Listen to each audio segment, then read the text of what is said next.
NXT, AEW, NXT, AEW. I mean, I know it's two different promotions, but guys, can we please just all get along and enjoy both? Or just enjoy AEW or just enjoy NXT or WWE? Can we just get along? Why gotta be some beef, man? Let's all come together. Considering it is Black History Month, come on guys, let's all come together. Let's not hate on each other.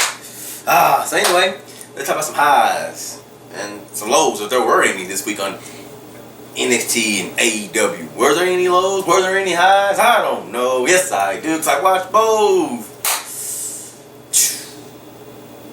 Yo, this your main man, Kel Breezy, representing that Wrestling Rants 901.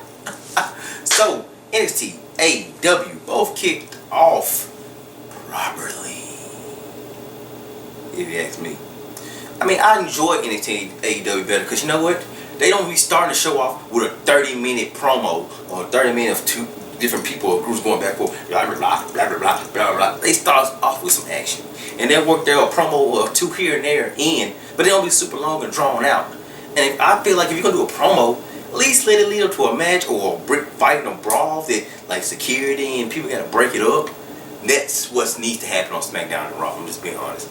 Well, AEW, they start off with boy John Moxley taking on Ortiz or Santana. Don't even matter. He won, but he got an eye for an eye. Bloop, poked him in the eye. In the eyeball. That is just what John Moxley is. That's what he should have been in WWE when he was Dean Ambrose. Honestly, just saying. That's what WWE fans wanted to see when the Shield broke up and we had Dean Ambrose by himself. Not him squirting ketchup and mustard at people. We want to see that rough, hardcore edge guy that just didn't care, that comes through the crowd and leads through the crowd. And he still had the card that Chris Jericho gave him. Oof, I really believe that he could do it. I think he could be the top guy, even though Eric Bischoff don't believe it, but I think he could. While here on NXT, we had a cruiserweight match. Angel Garza taking on Isaiah Swerve Scott. Man, these guys trying to kill it. These guys are definitely the future. I see big things for the guys, not just the cruiserweight champions or cruiserweight division. I can see them being Intercontinental champion, U.S. champion, NXT champion, you know, North American champion. I can see these guys doing it, you know. They had a good match. Angel Garza picked up the victory, of course, and he won his cruiserweight title back. Speaking of cruiserweight champion, Jordan Devlin, the Irish Ace. He was action, and he won, man. Yeah, it was an action. It was a good match. Good match. I like Jordan Devlin. He took on Tyler Breeze. Tyler Breeze still can go. He's a good guy that you should put in the ring with a guy you want to test out your younger talent and see how well it can go, because Tyler Breeze can go. He never got a proper push that he deserved. I feel like when he was going up in NXT, they pushed to the main roster instead of letting him continue to go up and possibly be an NXT champion or at least get some NXT title matches. But it is what it is, guys. So on AEW, you know, Britt Baker in action. She won. And their women's champion Rhea got put through a table by Nyla Rose, who next week apparently is getting a title match. How about that? I'm not a fan of Nyla Rose. I'm not really a big fan of Rhea. But you know, I'm pretty sure as time go on, they'll work their women's division in a way that it will please more. Will please me, sorry. I'm pretty sure it please some people, but not me. But anyway, Undisputed Era was looking for Tommaso Ciampa. Beating up people. They beat up people in the back locker room. They were just beating guys up, man. That was like, what's going on? And then somehow Tommaso came out of nowhere. Like, and beat up Roddy Strong, Kyle O'Reilly, and Bobby Fish while Adam Cole. Oh. And then try to jump in, and then next thing you know, a fight broke out. They went into the ring where the Broserweights came out helping out Matt Riddle and Pete Dunne, or where Bobby Fish had Matt Riddle and Pete Dunne. I'm sorry, Kyle O'Reilly called him that. But Matt Riddle did say it was. I'm trying to get it right. How many fish can Bobby Fish fish? How many fish can Bobby Fish if Bobby Fish could fry? How many fish can Bobby Fish fry if Bobby Fish could fry fish? How many fish can Bobby Fish fry? It's something. I'm gonna get it. How many fish can Bobby Fish fry if Bobby Fish could fry fish? Ugh, That's what it is. Go Matt Riddle. Woo! So, I mean, apparently he ain't in too much heat, you know. We'll see when it's time to win the titles, but I think it'd be cool to see them win the tag titles. Or we might get Pete Dunne could turn on the boy. He'll turn and we get a good match out of them too.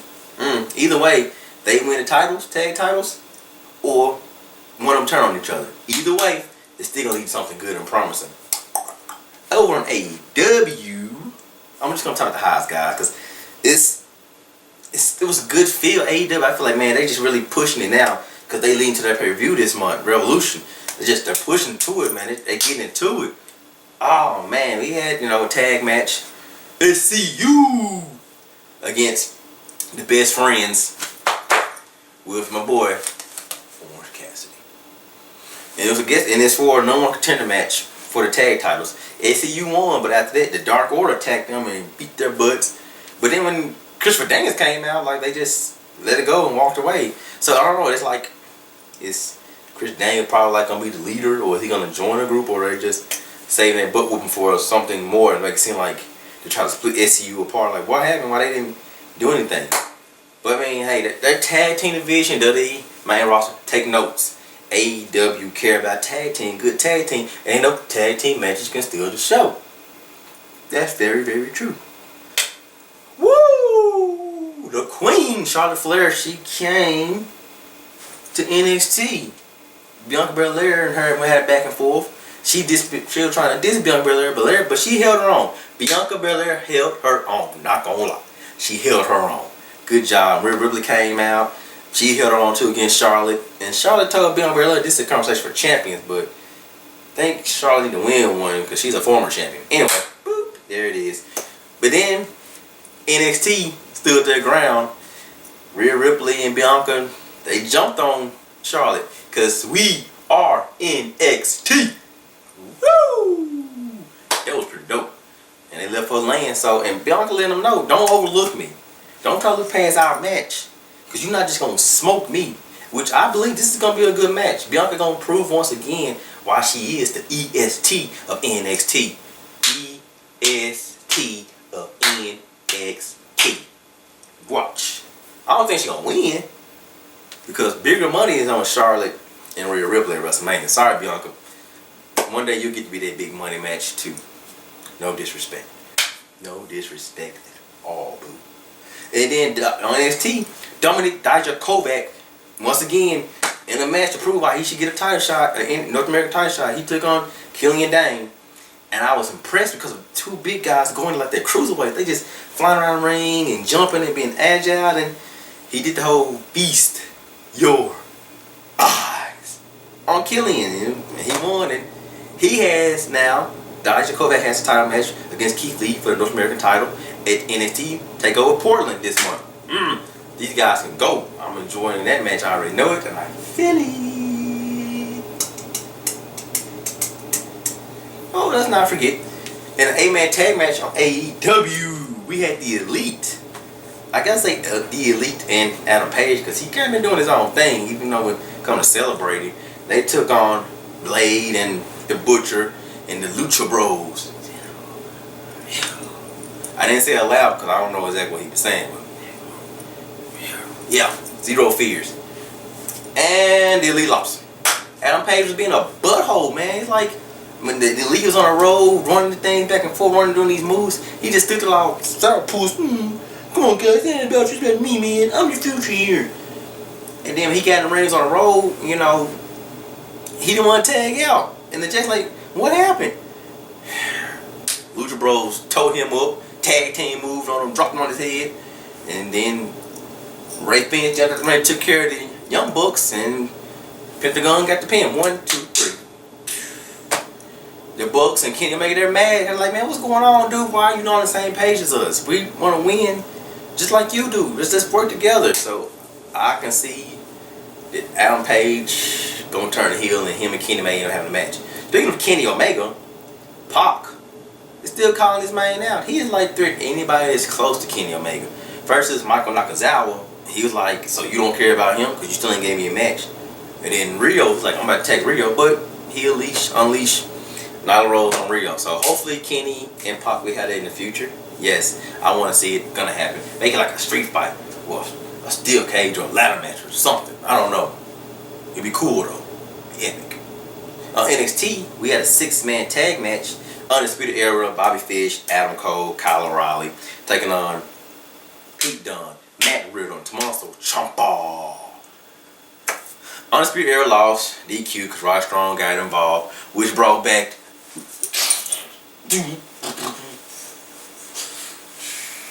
Velveteen Dream. D-R-E-A-M is Velveteen Dream. D-R-E-A-M is... He came back. And he mostly came back to Roddy Strong. Now, he's been out with a back injury, but nobody never gave an update on how he was doing. So a lot of people was like, man, what's up with him? Was he hurt? Was he going to the main roster? But he's out with a back injury. But he came back, made his return, so we may, get a one-on-one match with him and Roddy Strong. So, because Tommaso Ciampa getting his title shot match in Portland against Adam Cole. Baby! And we had a face-to-face kinda interview with Johnny Gargano and Finn Balor. And Johnny Gargano, he been been dissing Finn Balor and his Finn Balor's run on the main roster. Talking about him, I don't want that Finn Balor that was getting his butt whipped 17 weeks in a row by Bobby Lashley. I don't want the smiling and giggly one. I want that one. I want the Finn Balor with the anger. Because I'm going to take the flag that you look in this tea that I took up and took over, and I'm going to stab it to your heart. And then he walked away. And Finn Balor's like, I don't have a heart, Gargano. Okay, cool, whatever. But it was good to see that, Velveteen Dream came back, man. So I'm excited to see is he gonna continue on NXT or he gonna eventually go to the main roster. I don't know. I love NXT and I like the roster they have. I like the new roster they're getting in, which brings me to a point. They knew I have Killer Cross, which I kind of figured he would come because his boot died in Scarlet over there in Performance Center. So they got Killer Cross. So I'm interested to see how they're gonna use him and when they're gonna use him. And what name they're gonna give him? What name he's gonna have? I want to see him get a spot like on Takeover. Where they be putting people on blast. That's just sign like, oh look who's in the crowd, and he stands over look. I wonder they gonna do that with him. That'd be dope. So, but I ain't oh yeah. And Cody took them 10 lashes. 10 lashes during Black History Month. Took it like a man. Arn Anderson came out and was trying to support him, and then Dustin came out. He wanted to take the lead, and MJ was like, "That's not how it works." Cody took them lashes, and then he got kicked between legs. Yep, I can kick that high. I do it again. Watch. Crap. I think I split something. Oh, so it was a lot of highs this week. Oh, jeez. Not too many lows. So I hope both shows keep the momentum going. Oh my goodness gracious. Still don't know if Charlotte's gonna really just accept the challenge from Rhea Ripley the rest of May, but it's gonna happen. I know it is. I'm your main man, Kel Breezy. This is Wrestling Rants 901. Follow us, like us, subscribe, share on all social media. Pretty please. Twitter as well. Look me up. Kel Breezy. WMD. What Markel doing? I'm out.